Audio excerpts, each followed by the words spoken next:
In this church, the unimaginable happened. I remember the head of the province. He called all the population in the meeting and told us, it's better that you go into the church. We thought that is God's house. No people could come to kill us. Kibeho Roman Catholic Church in southern Rwanda was Marie Kegoyire's church. Inside, hundreds of men, women, and children huddled, all fearing the ethnic violence that had sprung up all over this small East African nation. It was April 1994. When that violence pounded on the church's door, the door held. But bricks soon gave way and burning straw was thrust into the church, sending the refugees into a panic.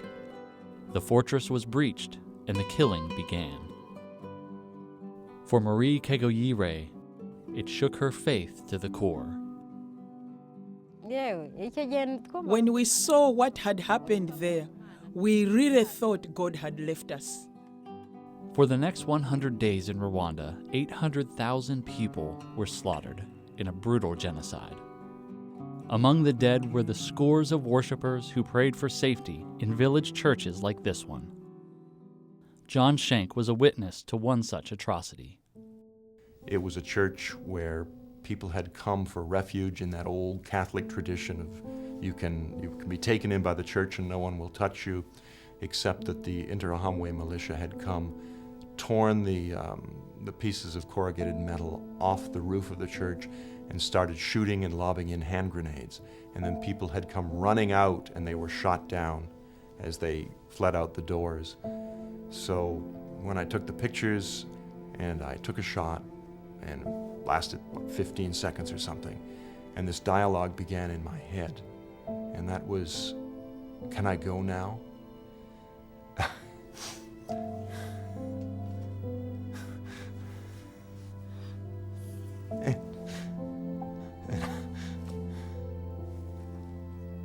So what I did was just force myself to stay there, take pictures. The Civil War eventually claimed 20% of Rwanda's population and sent 2 million more to neighboring countries for refuge. In the months that followed, peace returned, but not peace of mind. It was in this context that World Vision came to Rwanda, first to deliver relief and then to help rebuild lives through development programs. It would not be an easy task. When you talk about development, people think about, bring infrastructures, running big projects with economical development, health backgrounds. But it was with time that we discovered that without the peace of heart, without the true trust between the community, without the real cohesion, harmony within the community, nothing works. Our work in Rwanda during this time serves as a powerful example of how World Vision reaches out in faith to those in need. To this day, the challenges there are many, and the story of Rwanda and World Vision is far from over.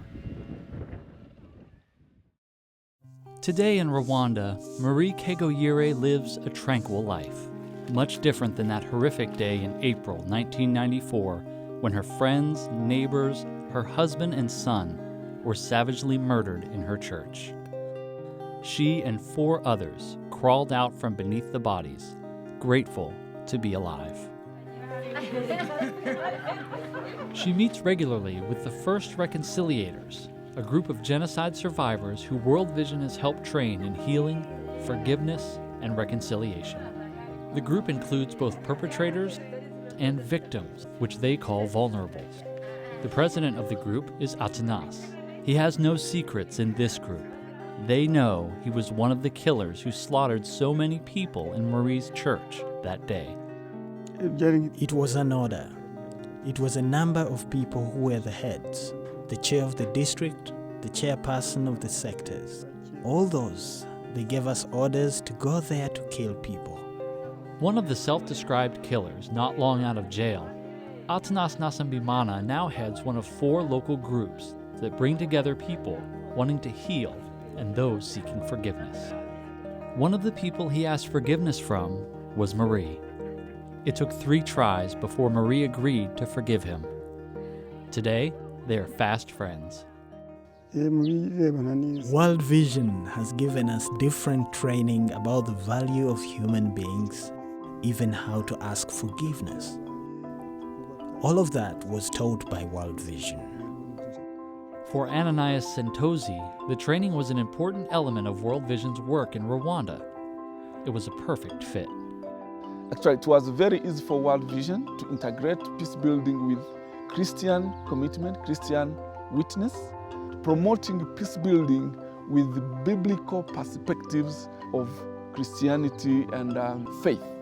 That was very unique for World Vision.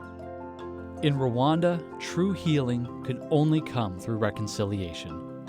World Vision seeks to bring that kind of peace to a hurting world, sometimes through the word, sometimes through actions, and always through prayer.